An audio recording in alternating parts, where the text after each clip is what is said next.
Welcome back to Day Hard Survival Online. This is mobile gaming. Alright, our last episode, we saved our daughter from the clutches of Boris. We helped her escape the city, the survivor base, this one right here, of Boris. And we killed Boris because he shot her.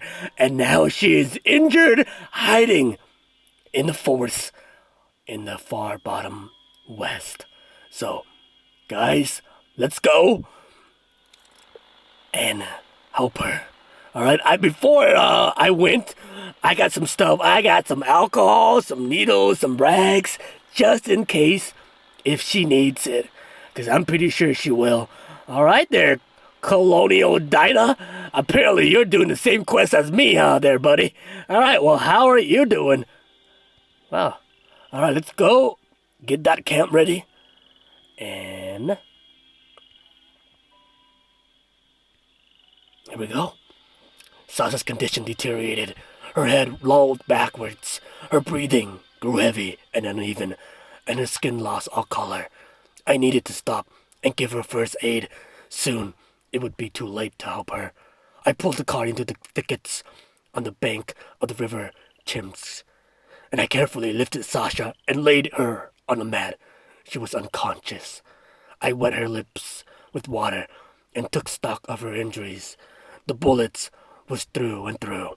I disinfected and dressed both wounds. Then I went back to the car for my gun. The enemy could arrive any second. All right.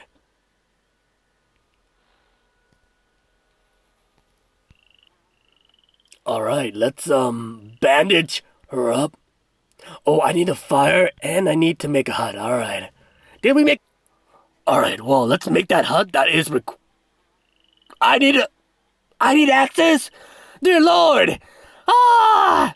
How about this? Can I make that? No, I can't. I gotta go back and get access. Seriously, of all the things I forgot to bring. Oh my god. Alright, I got my axe ready. Let's make that shelter. That hut. Alright, and let's make that fire. There we go. Now, buddy. Now let's bandage her up. Sasha started to toss and turn, moaning. She was muttering something under her breath. I listened closely, but I couldn't make out the words. Then she fell asleep again. Oh.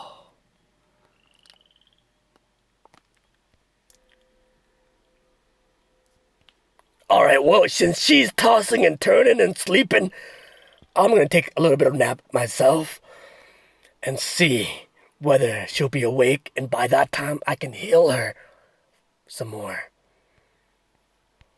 Let's bandage her up. There we go. Sasha was moaning again. This time, she opened her eyes a little. I bent over her. Sasha, can you hear me? Sasha breathed heavily and closed her eyes again. Alright, she's still sleeping, so might as well sleep ourselves, and hopefully she'll be awake by then. Nope. Get some more rest, buddy. Man, this might be the very last one. There we go. Feed her. Booyah. Let's talk to her. Sasha wasn't moaning anymore. Now, she had fallen into a strained lethargy, with her eyes wandering back and forth at random. Can we talk? Sasha got tired of looking at me and sighed heavily. About what? About what? Maybe about how you wanted to kill me, and I saved you from a firing squad. Sasha turned away. Not a great topic. That's what I thought. So if you don't want to bring that up, tell me about what happened to you. What happened to me?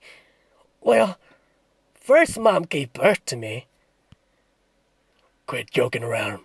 Tell me what happened after you killed the bandits at your grandfather's. Weird. I can't remember you ever being interested in my life before. Sasha shook her head. Fine. The Novokuznets people took me to their camp, but they didn't let me fight. They didn't even took Grandpa's gun. I went to the major, but he said there was no place for a girl among his fighters. He assigned me to domestic duties. But it wasn't really disgusting. The work in the kitchen. I refused to work there. The girls started holding a grudge against me and complained about my laziness to the leader. But the bee just said, "That's okay. You'll come around after a few days without her ration." After that, then they attacked us. At night, a dozen people had already been wounded by the time the alarm got everybody up. Several bandits got through the gate. The girls were scared out of their wits. But I knocked out one of the scumbags, took his gun and started shooting at the rest. Did you fend off the attack? We fought them off. After that, I was given my gun back. They let me go on hunting expeditions, and they even enlisted me in a combat squad. The squad commander was Vasily. Yep, Boris' son. I got on well with the squad. They told me they respected me, that I was one of them, and I, idiot that I am, was throwing myself in front of the bullets to show them all what I was made of. Sasha clenched her teeth. God, I was so stupid. Long story short, the fairy tale ended quickly. We came up against the Abakans.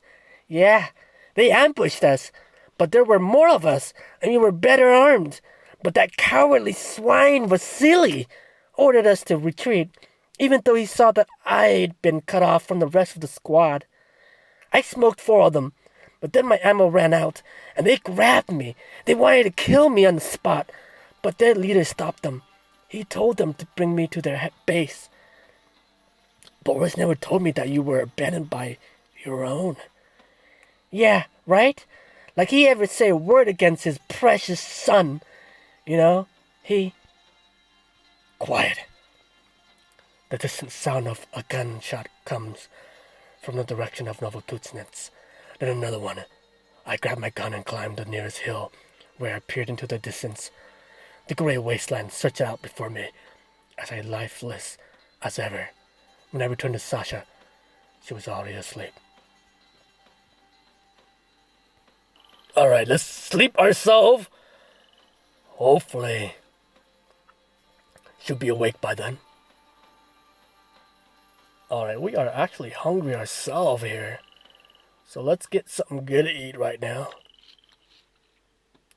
She's not awake yet, huh? Alright, we went to sleep. Now let's check out our quests here. I think that Sasha will be back to normal very soon. She's got a surprisingly robust constitution, and the medicines are helping too. Alright, nice. So let's go to sleep as well. And by then, she'll be awake and ready to talk. Nope. Alright, let's feed her. Now let's talk to her. Sasha was much better. She was able to stand and even walk while leaning on my arm for support. You still haven't told me everything. Alright, listen up then, she agreed tiredly. They took me to the Abakan base, locked me up. I thought they were going to force themselves on me, but they didn't. The first week, a girl came every day to bring me food. I didn't see anybody else. Then, at last, the leader came to see me, Ruslan. I found out later that he was once a political prisoner. He was quiet for a long time. And then, out of the blue, he asked me what I did wrong to make my comrades abandon me. He talked to you about the skirmish? Yeah, he said that I had guts, that I was worth 10 of his fighters, that he would never do what Vasily had done and abandon a lone soldier against a whole squad. He said the Novokuznets camp had every chance of victory, but they lost their nerve. He said a lot of things like that. I stayed quiet. I wanted to contradict him, but... Did he pressure you? No, he just smoked and talked. He came back the second day. He said that my people refused to pay the ransom for me, and that all he had asked was a couple of guns and a crate of cans. He said that there hadn't been a single rescue attempt, and more stuff like that. After that, he brought my food himself, much bigger portion than what other people got, and it tasted better. Did you not see that he was trying to turn you? I did see, but, what he said was true, and I saw that too. He came to see me every day for a week, and he told me about him and his family, and then about some of the other fighters. Then I told him about myself. He really listened to me. He asked me questions. You started to trust him? No, not then. But I could see that he understood me. He understands me far more than any of them from Novokuznets, the ones that used me and threw me away like trash. He's despicable. A thug. He got the blood of innocent people on his hand. Sasha laughed scornfully and responded, Innocent people? Innocent people? Where have you seen these innocent people? Or is that what you call the lazy, greedy, stupid sheep who only beat uselessly as they slaughter? Look around. There's no country left. There's no safe pen.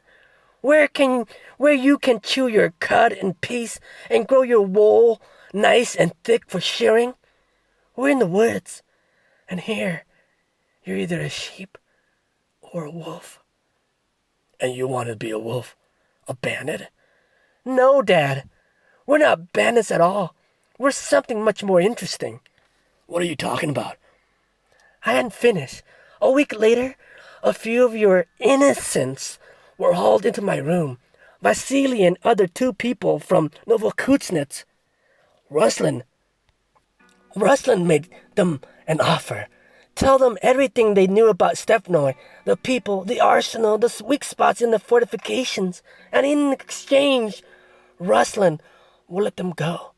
He hadn't even finished speaking when those worms, pale and trembling, told him everything. And Ruslan released them? Yes! But they didn't make it out in time. I took Ruslan's knife and cut their throats. Even killing the monsters that murdered Grandpa wasn't as sweet as this kill. I watched the 3 of them bleed out, and I felt free, happy, strong. It wasn't bloodlust or revenge for the betrayal. It was justice. That's crazy. Next day, Ruslan came back and laid a gun in front of me. He said that he wasn't going to feed me for free anymore, that he didn't need prisoners. What he needed were fighters. He gave me the choice of joining him or being taken back to Novokuznets, and I made my choice. Are you happy with your choice? It doesn't matter what I say. You still won't understand. You're wrong. I can understand where you're coming from. You wanted respect and recognition. You wanted to be free. And your new friends gave you that. Respect? Recognition? But that was just at the start. Later, they gave me so much more. Things that I never would have gotten from your Novokuznet guys. What won't I understand? The difference between living and surviving. Sasha's eyes gleamed feverishly. The word mission. Does it mean anything to you? We're not bandits, Dad. We're colonizers. We're wiping the rotten remnants of the old world off the face of the earth and building a new world, one that's much better and fairer. Isn't that a little ambitious? There are only 3 or 4 of you left. No, there are many of us, thousands, and soon there'll be even more. Sasha smirked suddenly. And anyway, 3 or 4 people are capable of some things. Behind you! I turned around. 2 bandits stood a few meters away from me, aiming at my head. Are you going to kill me? No. You saved me, even though I was trying to kill you. So, we'll show you mercy. It's only fair. Fairness above all else. Ruslan, help me. One of the men helped Sasha stand. An engine rumbled in the thickets, and an old USZ emerged onto the rocky bank. We're square. A life for a life. Now go. Go far away. Far enough that we never cross paths again. I don't want to see you ever again or hear from you. Russell carefully lifted Sasha into the car and then got in next to the driver. The third bandit was about to shut the door, but Sasha held it open. I will never forget, and I will never forgive you for leaving Mom and me. If you hadn't, none of this would have happened. Do you get that? None of this.